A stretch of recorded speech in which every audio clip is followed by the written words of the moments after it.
ये कहानी उस छोटे से बालक की है जिसने चोरी की और उसको सजा मिली एक न्यायाधीश के द्वारा। तो किस प्रकार से न्यायाधीश ने उस छोटे से बालक को दंड दिया, इसी की कहानी आज मैं सुनाता हूँ। अमेरिका में एक 15 साल का लड़का था। स्टोर से चोरी करता हुआ पकड़ा गया। पकड़े जाने पर गार्ड की गिरफ्त से भागने की कोशिश में स्टोर का एक शेल्फ भी टूट गया था।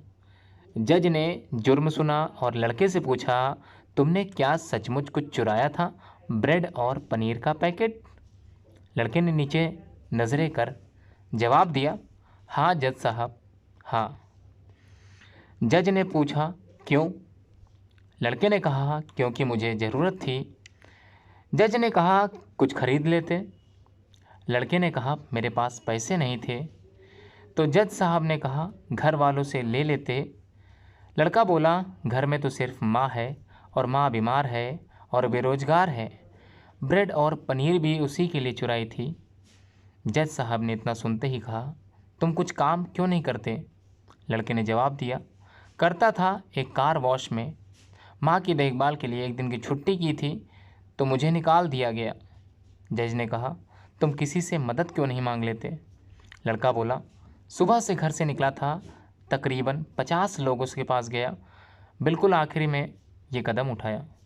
जिरह ख़त्म हुई, जज ने फैसला सुनाना शुरू किया। चोरी और खुसूसन ब्रेड की चोरी बहुत ही शर्मनाक जुर्म है और इस जुर्म के हम सब जिम्मेदार हैं।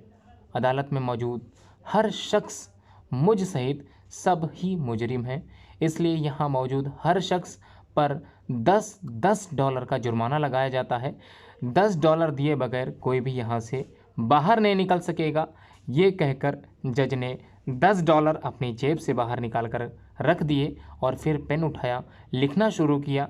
इसके अलावा मैं स्टोर पर 1000 डॉलर का जुर्माना करता हूँ कि उसने एक भूखे बच्चे से गैर इंसानी सलूक करते हुए पुलिस के हवाले किया।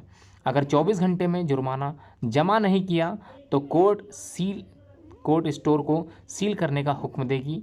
जुर्माने की पूर्ण राशि इस लड़के को देकर कोर्ट उस लड़के से माफ़ी तलब करती है।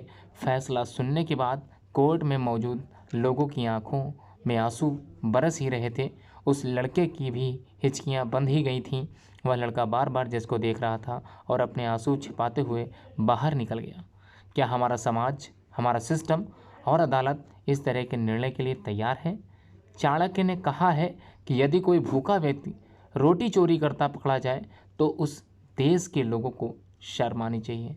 जी हाँ, बिल्कुल। आज की इस कहानी से आपको क्या शिक्षा मिली है ये तो मैं नहीं जानता, लेकिन कहानी आप लोगों को वाकई में बांधे रखी है। धन्यवाद पूरी कहानी सुनने के लिए।